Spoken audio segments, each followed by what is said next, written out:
11 minutes past 8 here on the AM show. Time for us to look at the major issues that are catching our attention this morning. I'm sure yesterday's proceedings was clearly in your eye as the cross-examination for Dr. Mahmoud Bawumia ended. The re-examination was done yesterday. And so today, the General Secretary of the NDC, who is representing President Mahama and his party, the NDC, will be in the dock today. We'll look at that. And also, I'm sure you remember him, the friend of the court, lawyer Amekuji, his call for review will be heard today in court. We'll look at that briefly. And then there's a story in the Ghanaian Times this morning about mosquito nets being used for fishing. Question is, in our fight to end malaria control in this country, to end the spate of malaria cases in this country, is this a step in the right direction? What are the authorities doing about it? Questions being asked this morning. And then the final issue is about 5 arrested in connection with forced marriage in this country. We thought it was a thing of the past, but it seems it's still with us. We'll deal with it and find out what the way forward should be. Let me introduce my guest in the studio to you this morning. MP for Tema East, in the person of Ni Kwate Titus Glover. Good morning to you, Titus. Good morning. And I also have in the studio with me Mr. Akando. Good morning. Good morning. He's not Mr. He's Mr. Isn't he? He's honorable. I said honorable for you anyway, but Akando. You didn't complain about it, did you? Why am I crying for you could know better. Okay. Let's start off with the proceedings in court yesterday. The papers this morning have gone large on it, but the major headline that everyone seems to be picking is the back and forth between the presiding judge on the case, the president of the panel of judges at the Supreme Court, Justice Atuguba, and the lawyer for the petitioners, Philip Addison. It was over the re-examination that was being done. Nee, I'll start with you. There's been a lot of talk about it. The re-examination ended yesterday. Today, we expect the General Secretary of the NDC to be in the dock. But many have had cause to worry about the manner in which the judge and the lawyer had a go in court. Thank you very much, Francois. I was in court yesterday, and I really watched the way proceedings went. But I can say that, to be honest, I was not happy about what really happened.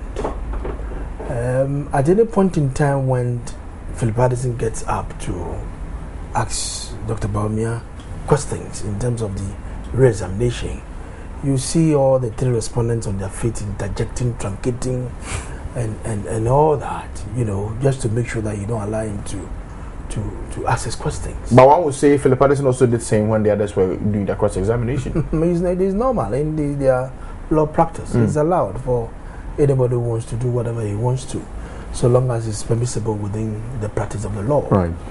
So there was this issue of recategorization, and at a point in time during the cross-examination of Dr. Bawumia by Chachu Chikata, he described Dr. Bawumia as deceiving the court.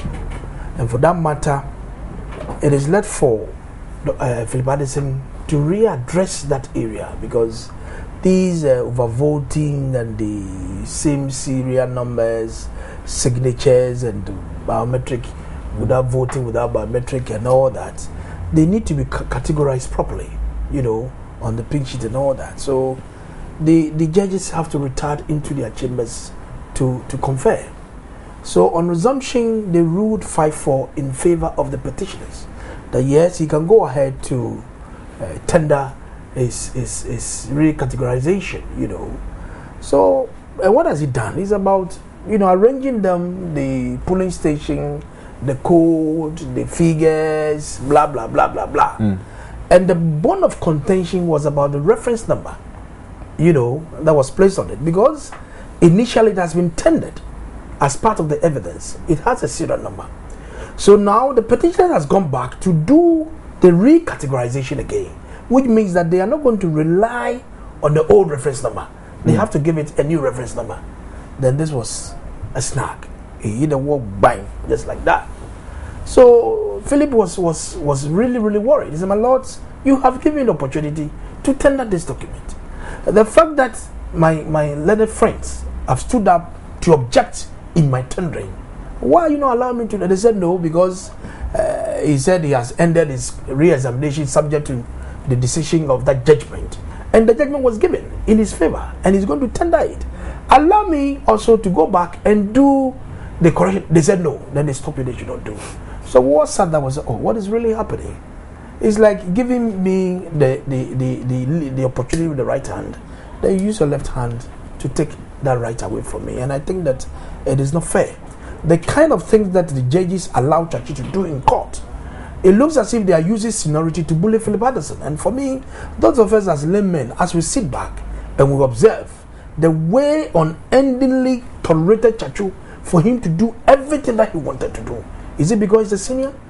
It is not fair. Actually, people who really watch this, the larger eye, the Ghanaians who watch this on television, those who heard on radio, and the way Philip was denied, he acts in fear of justice. In fairness to justice, why are you denying me to do my categorization?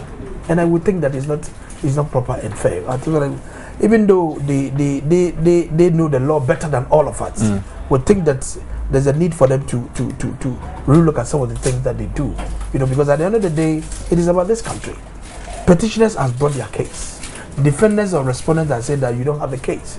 But just as you gave Chachu time to do whatever thing that he wanted to do, why are you denying Philip the right to do what he wants to? And at the end of the day, you gave him the opportunity, then he took the opportunity back from him. So I think that it is not the best. Are we mixing that with Amicus curiae? No, I want us to take it point by point. Okay, yes. Kwabena. Yeah, thank you, Francis. I get an impression from my colleague that if a lawyer raises an objection, the intention is to truncate you or to prevent you from making your point. Then clearly, I'm happy everybody is watching the proceedings of the court on the screen.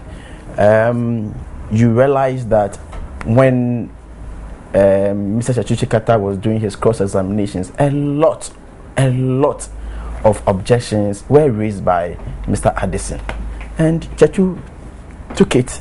I mean, he was well composed, and the judges allowed him to make his point. So for me, I don't think that if you are in court and a lawyer raises an objection, it means that he doesn't want you to make your point. I am not a lawyer, though, but I know, Francis, you know that re-examination doesn't mean you have to open up new cases and tender new evidences. It's for issues that are ambiguous. And need to be cleared out. For me, if you think that ambiguous in what sense? In the minds of the justices, at the end of the day, they are going to rule. They are going to give the judgments. And so, for me, if the issues are not ambiguous to the justices, what's your point? You understand? And so this issue of the justices not allowing, and to the extent of using certain words like the justices are going behind through the back door to curtail his re-examination, for me was rather unfortunate, because we all heard Addison crying loudly in court about the use of language. Addison, he was the first person in court about the use of language, and today you that same person, everybody could see him on screen, could hear him on screen. Look at the kind of language he's using, and it is never in the interest of the petitioners for Addison to get to the level he got to yesterday, because you are a human being. If you are making a case to a panel of people, you have to take out some of these egos, and I'm very mindful of certain ways that I wanted to use, but I don't think he behaved well at all in court. That it totally must be condemned. And don't forget, the law is in the bosom of the judges. Irrespective of what you know, at the end of the day, the judges are going to do the ruling. And during the cross-examination, of course, this is not a new thing. Losing some objections and sustaining some objections are normal in every trial. Mr. Addison, when Mr. Chachu was doing his cross-examination, he raised a lot of objections. He won some, he lost some, and it's a clear case. That really happened yesterday. And so, for me, I think that you should take it easy. If this is the way he's going to go, then that's going to. I'll borrow the words of the spokesperson for the legal team for NDC, Mr. Atudazi. Then they have a rocky road ahead of them, because you are supposed to calm down and make your case. But if you are going to challenge consistently challenge the judges, then you have a lot of problems in making up your case. So for me, it was rather unfortunate, and as the judges indicated, I think that they have tolerated them for far too long. And this is supposed to be a Supreme Court, the highest court of the land. You cannot do anything you like in the court. You cannot do anything. Why? Several times Chachu was warned in court. Were we not? Were you not viewing it on screen? He was warned to mind his language and all that. And so for me, I think that we are not fighting. It is good that the case is in court. We are all following it. If at the end of the day the judges make a ruling, I think that the lawyers must comply and give the maximum respect to the judges. There shouldn't be any way or any means of creating doubt or preparing the minds of certain group of Ghanaians not to accept the verdict of the judges in future. Is that what is meant? For me, if we don't take care, that is the direction we are going. That we create the impression as if the judges are not being fair to a particular group of people. What are we trying to portray here? Have you ever heard any person from the respondent side complaining about losing a ruling, or we just lost a whole motion about 3 days ago about this counting of pink sheet. What did we attack the judges? So nobody should prepare any grounds for people to doubt or not to probably accept the final verdict. We have all started well. I heard the petitioners, the MP people saying they have absolute confidence in the judiciary, they have absolute confidence in the judges, and we have also maintained say. And I think it should run through. Right. Titus, I think we can tie in the two bits now: the Amekuji review and then the General Mosquito, the name that has been blessed in the Supreme Court, and I'm sure I can use the word advisory today. The General Mosquito in the box today, and then Amekuji's review. A very snappy one. I think that in as much as we're all respecting the bench to make sure that the dispensation of this trial goes on very speedily and all that, Philip for all this while has kept his cool. It is clear since the beginning of this trial. And we won't really assess the one who has been shown that gross respect to the court and all players in the court. That's okay. It's Chachu Chikata. Yeah. Clearly, Ghanaians have been seeing it. As for gross respect, I agree with you. Yeah. Clearly, if you want to know who has demonstrated that rudeness, that arrogance in court, it's Chachu Chikata and not Philip Addison. So if that is the angle that we want to go, you have given me judgment that I should tender the recategorization. Now I'm coming to tender it. Then you turn back and take the thing away from me. Then what are we saying? Nobody is preparing the minds of anybody. But Ghanaians are watching. That is why the media was given the opportunity to go and telecast it, to broadcast. So that even as a layman, as you sit back, you watch, you hear. It's not fair. But they have given their ruling. We're all going to abide by it. We'll proceed. Right. Now, Amicus Curiae, I think he's going to waste his time. It is not the president's office, his capacity as the head of state of this country, that has been sued. I'm not a lawyer. Article 64(1) clearly has given the opportunity that in case of any wrongdoing in presidential elections, a citizen of this country can go to court. And the president was sued not in his capacity as President Mahama, but as a candidate in the elections. And that is what has been taken to court. You think the Supreme Court judges, they don't know the law? We think they don't know the law? So I think that it's a wasteful project where he's going to engage in. They wanted to, as a form of trying to delay the process. And this is an endless scheme. Just to allow him to enter and just to make sure we delay the process. And for me, he's going to waste his time again. He's going to hit the wall once again. And he's going to get him anywhere. I've been seeing him in the court. I've been told he's always in the court. I've seen him since Monday to yesterday. I've been seeing him in the NDC side, sitting with his people and all that, you know. So for me, what is he going to do? This exercise is not going to get him anywhere. And I'm sure the judges are going to throw him out again. So for me, it's a wasteful time of the whole court process. Okay, then let's really touch on that. Then we'll come to the bit about the NDC General Secretary being in the box today. Kwabena. Francis, sometimes when I listen to my colleagues in the MPP, I get amazed that are they not the very people who pride themselves with the rule of law? It is clear.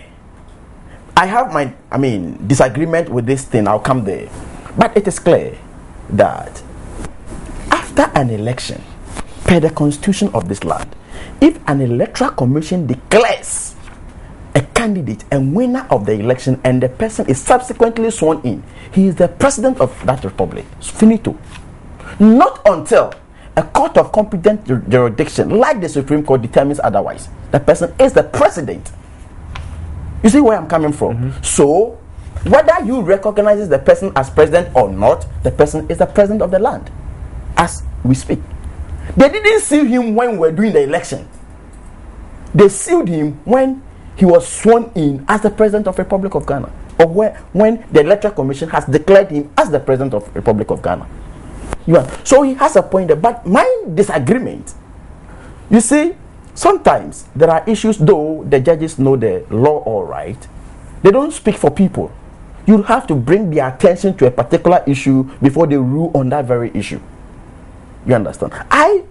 My disagreement with this issue is that I don't think that somebody will have to go and raise this matter in court, and if probably that matter or motion is sustained, then they distance the president from this particular issue. And if the most unlikely event happens, that it goes in the direction of the petitioners, what can you say? You have absolutely nothing to do about the case. Are you getting me? You stay aside and they say, oh, because you are a president, you must not be sued, and then you also accept it. You don't go into it. And that is the more reason why the NDC joined the case. Because they are interested party. We are an interested party. The president is an interested party. So you don't sit and say, because I am the president, I am not interested. So after the judgment, what will you have to do with the judgment? That is my disagreement. But the bar has a point. The person is the president of the republic. And the issue of sitting with the NDC, I don't know whether the courtroom has been demarcated and that some portions of the courtroom is strictly for the NDC and some portions are strictly for the MPP. This is neither here nor there. I don't think that we should bring this matter in our debate at all. What is important is that what is the reason for intellectual purposes we can debate the issue. Right. Is it good? Is it in order?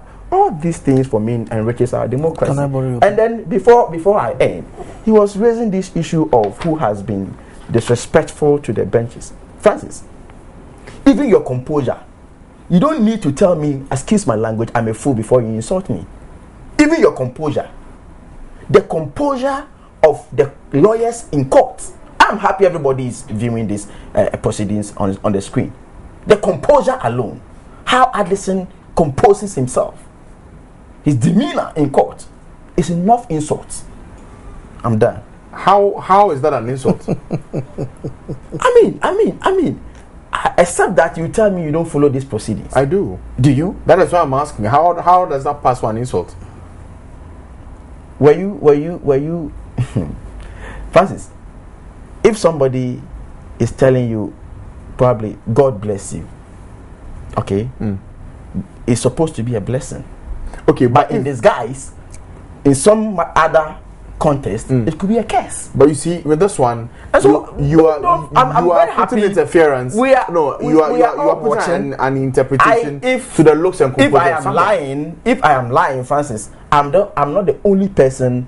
I mean, looking at this thing on screen, the way Addison will get up and raise his objection, the way sometimes he throws his hands in despair, the way he does his things, for me, from where I am coming from, the traditional background I am coming from, if you are before somebody you describe as Lord, if you are before somebody that you describe as Lord, I don't think that is the best at all. Right. I don't think that is the best at all. Okay. If you want to see mannerisms, you should come to the courts. The courtroom is demarcated. When you enter the NDC on the right, the lawyers are on the front, the back of the building is the EC, and the right side is the petitioners. That is how it is done in the court. But let's go back to the Constitution. He's talking about if the president has been declared the president, and for that matter, clearly in 64:1, and let me quote, the validity of the election of the president may be challenged only by a citizen of Ghana who may present a petition for the purpose of the Supreme Court within 21 days after the declaration of the results of the election, in respect of which the petition is presented. Within 21 days, even when he is declared as the president, he was a candidate. So within the stipulated time of the 21 days, you can still go to the Supreme Court. And that is the cure that has been given to us. We don't need to take clubs. We don't need to take machetes. But this is the cure that has been given. That in case there's something that we are all dissatisfied with, particularly by a faction, a party in the elections, you can go there, and clearly. So I don't get the grounds of Amicus Curiae. Because he's the president, so he cannot be sued. Then they should go and throw this constitution away. We should go and take it away, or we should expand it. The committee, the commission that is working on the constitution, they are there. They've seen this, haven't they? Because they want to script through all pages of this constitution. So if they think that this very part is inimical to our democracy, they should take it out.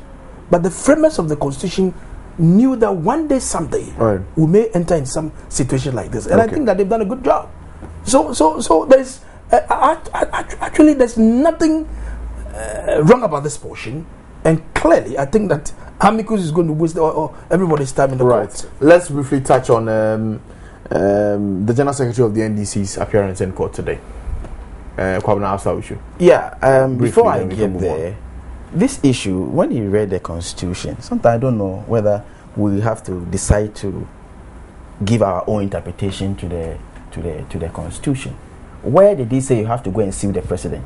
In the clause that he just read, that if you are challenging the validity of the election, you necessarily have to go and sue the president. They never sue the president. They sued your mama as a candidate. So what are we talking about? And so you are still right away from that point. What are you talking about? I thought that you were creating the impression that there's nothing wrong suing the president.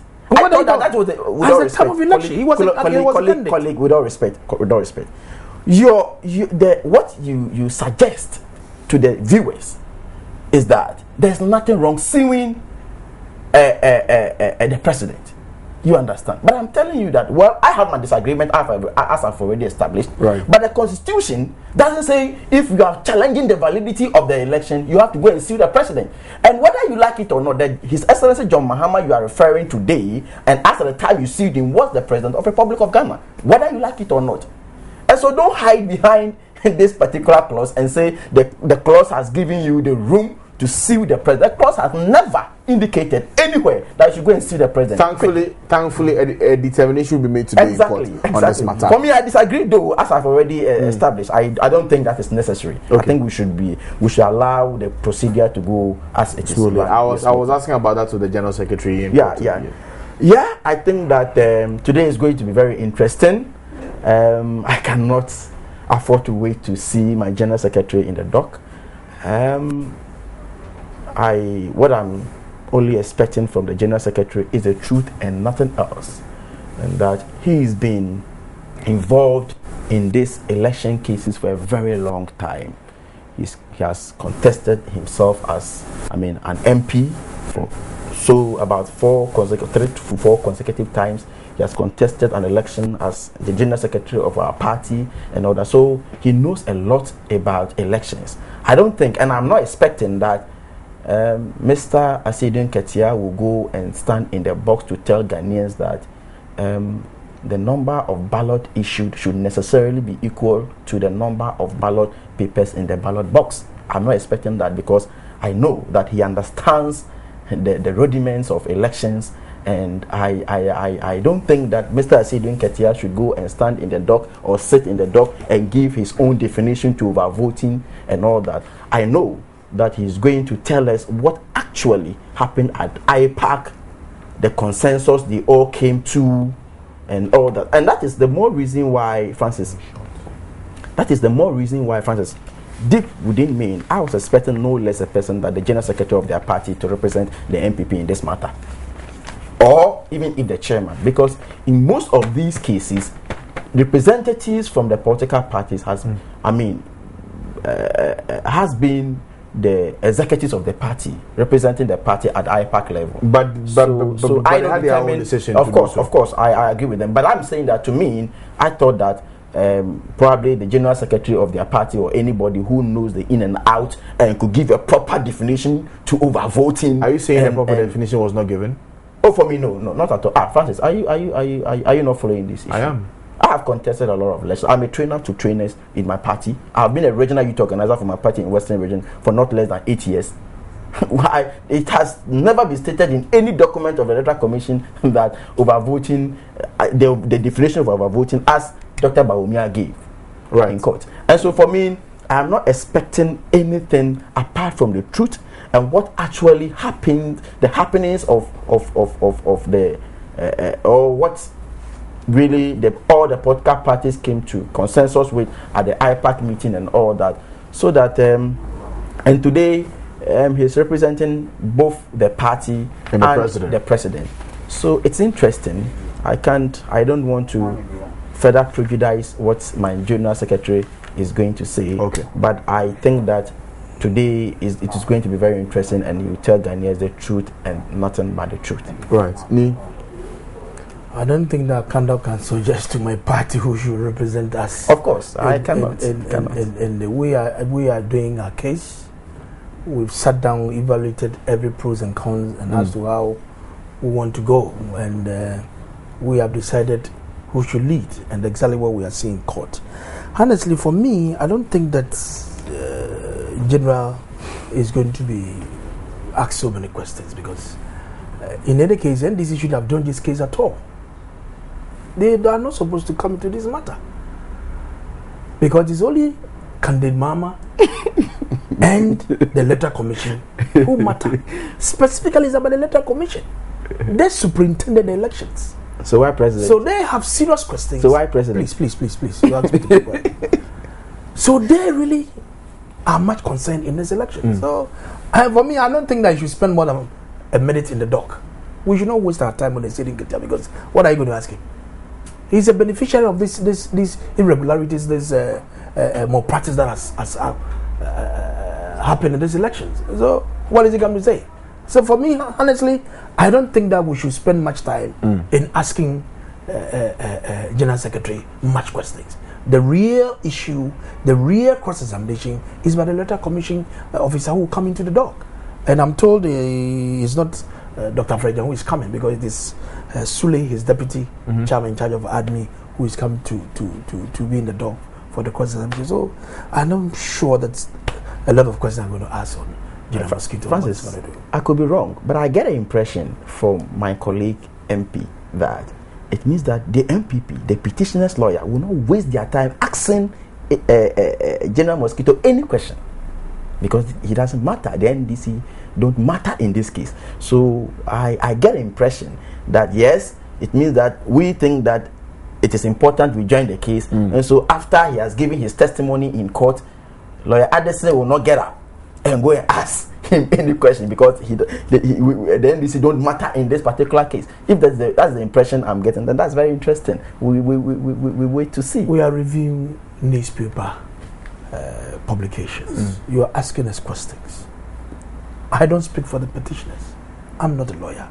You're asking my opinion, my view about him placed in the dock. And my opinion is that if it's me, you shouldn't ask me any question. I don't think what we should spend our adrenaline on sitting here. Okay. The substance is on the Electoral Commission. Right. They superintended elections. Okay. And all these malpractices and these irregularities and the infringement of the law. And for me, that is where we should send. Then you should have advised them. Please. That they shouldn't have sued the president in the first place. Please keep quiet. Let me talk. Huh? Can you please? It's a discourse. Don't put it in a straight jacket. It's a discourse. With all respect, it's a discourse. When I was talking, you asked me to keep quiet, and I respected you. So just shut up and let me talk. Look at, please. So what I'm saying is that why do you waste all our time? For me, I'm not sure that a lot of time and adrenaline will spend on Iswedin Ketia. because the real focus will be on the electoral commission. Okay. They superintended all the elections, and all these problems has arisen, and for that matter, they should come and answer serious questions. I guess we can move on then. Dofsu is to screen persons in a 13-year-old forced marriage today. And gentlemen, I don't know if you've heard the story about the 25-year-old man who actually goes to Libya to find a living for himself, comes back home. Apparently, he has been doing some arrangements with an 18-year-old lady to get married to. He comes on the day of the wedding. The lady is absent, nowhere to be found. The family feels they are disgraced. A lot has gone into the planning for the wedding, and so they offer their 13-year-old daughter to this man. The man gets married to this 13-year-old girl. It turns out that afterwards, the 18-year-old girl comes back and says, well, it's true I wasn't around on the wedding day, but I'm back. I'm back for my husband. But it's a clear case of a juvenile given to an adult to get married to by a family. The DOFSU is dealing with these investigations, but it brings the bigger picture of forced marriages in this country. How are we dealing with it as a country? I'll start with you, Nee. How does this story come across to you, and how can we deal with this issue of forced marriages in this country? Thank you, Francois. I'm a father. I'm a parent.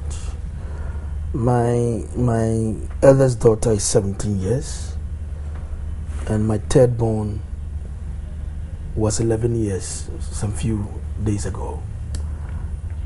That means that 2 + 2 years is 13. And as a father, I should consent to the marriage of my daughter of that age. Whoever sat down as a parent, even though the 18-year-old daughter that they agreed, because she's of age, to marry, allow for that marriage to come on, have not done well. They actually give up their daughter for the marriage. That is why I'm saying that when you go through our legal statutes, it will tell you that 13 years is underage. Certainly. And is not tolerated. First of all, let me commend your colleague, Fred Smith, for this investigation, for having done this painstaking investigation to expose some of these things. We can see another announcement in the making. And there are numerous of these underage marriages across the length and breadth of this country. That's true. So as parents, the onus is on us to make sure that we don't allow our children to fall in some of these things. After all, he's a returnee from Libya. A returnee from Libya. And he intends to go back. You know, and if serious research has been done, I don't think that marriage should have come on. And the fact that the 18-year-old potential wife ran away from the house, what was the reason that made the girl to run for the house? Then because of this case, when you read the story, the little sister was saying that she was compelled by the parents to save the image of the family. But one, you're underage. The girl should be arrested. The parents should be arrested. The potential husband should be arrested. They've all been arrested. Of course, they should be dealt according to the law. Because it's a forced marriage. And some of these things, what is important is education. 13-year-old. Even when your hormones within your system cannot even contain.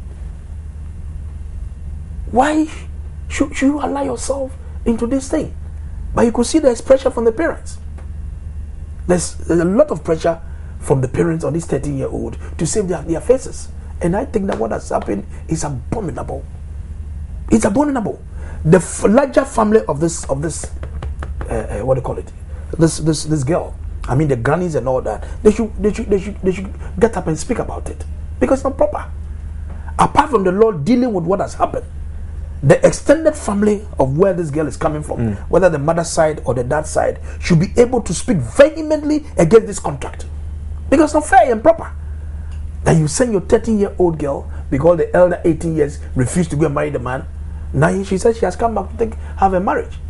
So I think that we should look beyond what has happened.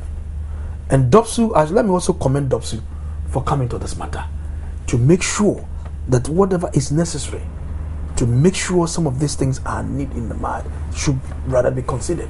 You understand? Because there are so many of them that is going around the breadth of this country if the attention of the police are not brought to. How can they prosecute this matter? So I think that the marriage was illegal. The consent of the parents was very wrong, and the extended family must come in.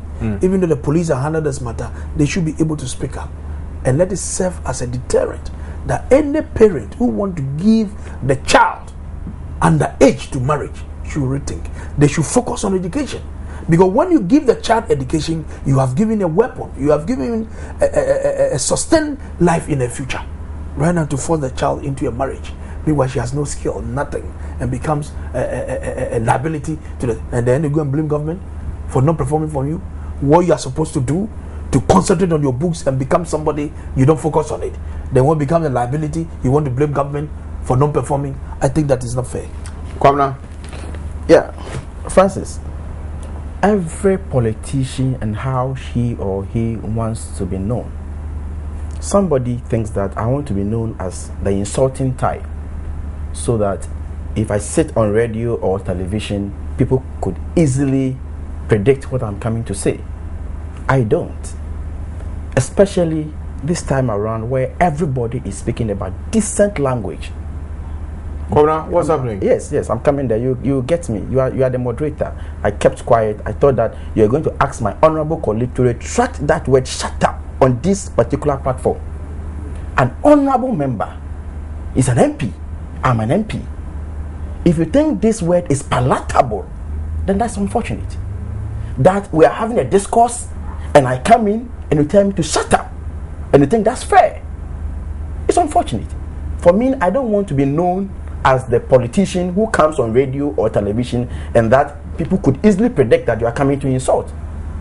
I make discerning argument. Who's not making discerning argument? You understand? And who's so not for making me, discerning I think argument? that What kind of line of at all. Okay, so what kind of line of statement is kindly that? at all. Since you What kind of recognize line of- that what kind of that I'm inference the is this? moderator of the show, Yes. let's put this thing to rest right now. Very well. The point was made. You said he should allow you to make your point. You use the word "shut up." He wants a retraction. Can you just Fair. so we can Okay, move I'll on? retract. Right, let's move What on. is it? Now let's move on. Very well. Francis, I think that my brother has said it all.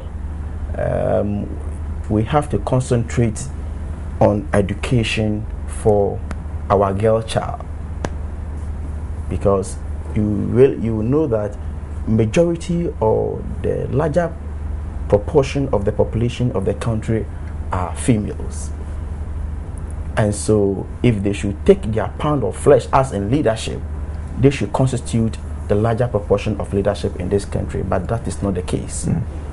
And so I don't think that the overkill is what we are hearing in the newspapers or what we are seeing.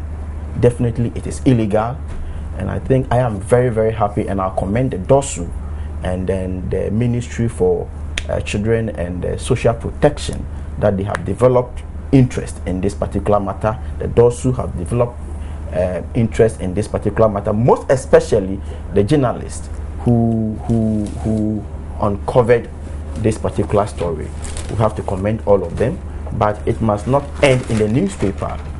And you see, it is because this is happening in Accra, that is why we are hearing. That is why it is in the newspapers. That is why. But I can tell you, 1,001 of such cases are happening elsewhere, all over the country. And that is rather unfortunate. We think that as families, as parents, we must all be responsible. If you think you can give birth to two and that is what you can take care of, fair enough. You don't bring people in this world and then you force them to do things against their will. But one point which is instructive here is the journalist was able to uncover the story.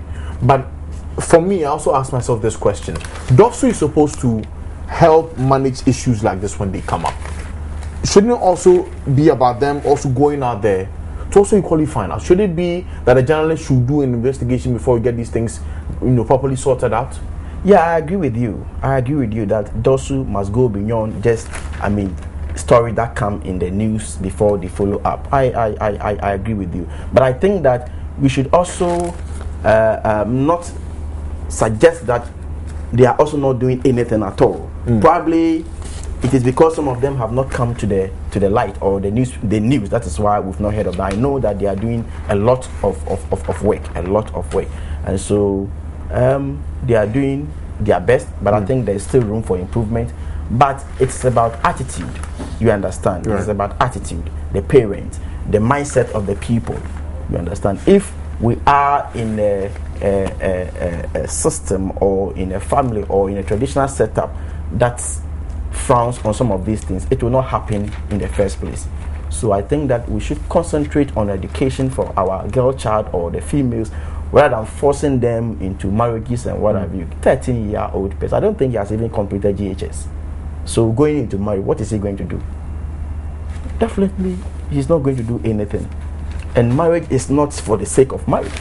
He is supposed to, live with a person till the kingdom come. He's supposed to bring up other children. How is he going to take care of children that he will bring forth to? These are all issues that I think that we should look at.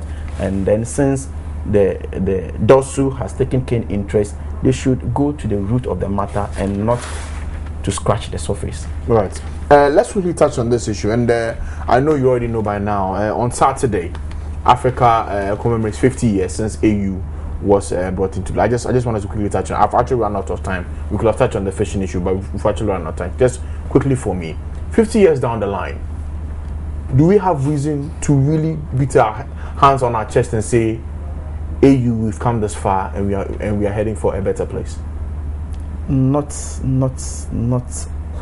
actually. It is unfortunate some of these things are happening, and it's all about attitudinal change. You understand? It's not about the malaria alone. Well, of course, the mosquito nets are meant to protect us from getting malaria. That's a fact, and people should know that. Quite apart from that, the fishing itself, the mosquito net you are using has some effect on that particular profession. Because if you catch them young, as the mosquito net will do, you are depriving yourself from getting new catch in the future.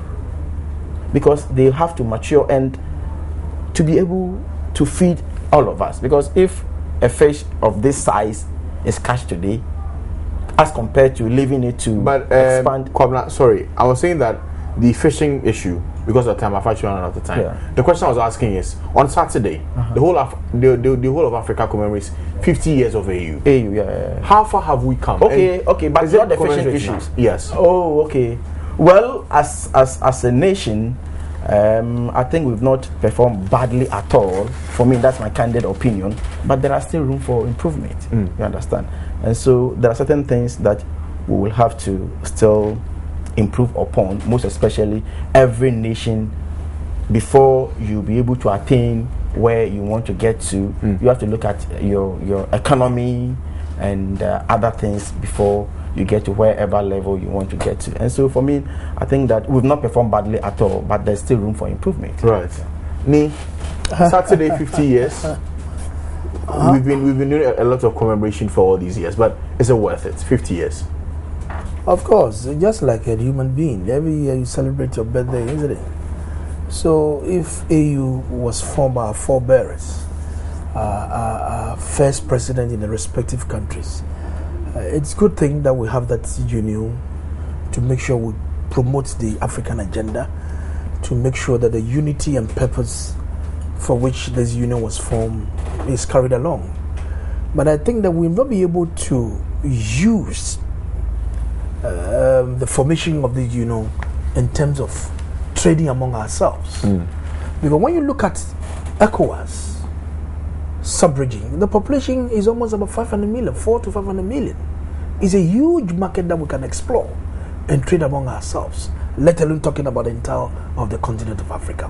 So I think that seriously we should stop this talk shop. Every year we just go to Addis Ababa, every president will come and make a statement and all that. So if you want to review the past, all the statements that the respective presidents have made, you want to assess those statements, the kind of commitment and adrenaline that they put in this statement, the kind of work plan that they all put into. What have we done? But there's a lot that we need to do. New crop of leaders are emerging in Africa. I remember the good days when J. Kufuor was there, Thabo Mbeki was there, Obasanjo was there, Abdoulaye Wade. You could see that at that time, the Western countries, i.e. the group of rich nations, invite these big head of states in this crop of these 5 presidents. They invite them to G8, meetings and all that to promote the African agenda. So gradually, we want to see the new image of leaders emerge in Africa. What are we doing for our people? What kind of democracy are we practicing for our people? Our people are impoverished. The kind of policies, the kind of initiative that will bring along, that will make our people really, really feel happy. So, I'm a normal human being, with all due respect.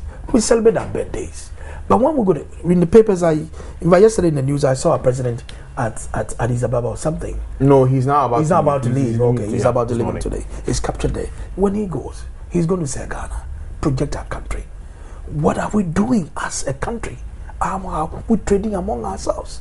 We continue to trade within the propensity of even consuming foreign goods is even higher than even enjoying our own.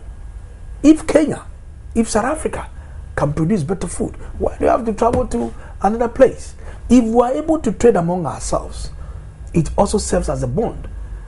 You understand? Even when you are even traveling from here to Nigeria, look at the hustle that you go through from Lomé through Benin, before you go to Seme. The kind of frustrations and the things that you go through. Are we really seeing ourselves as Africans, as black people? It's so bizarre and so disgraceful the way sometimes we subject our fellow blacks what we take them through. I remember there was a time I was traveling and a friend was telling me he made transit at Abidjan. He was traveling with Air Freak, and the kind of thing that they subjected him into.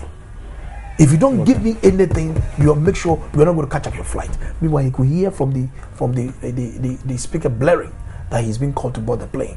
So there are so many things that our leaders should sit down and really assess our position and make the Africa agenda successful. Great. Ni Kwate Titus Global Member of Parliament for Tema and Kwabna Mita Akando MP for Jaboso were my guests this morning on AM Talk. I'll come back to Mama V and wrap up the show for this morning.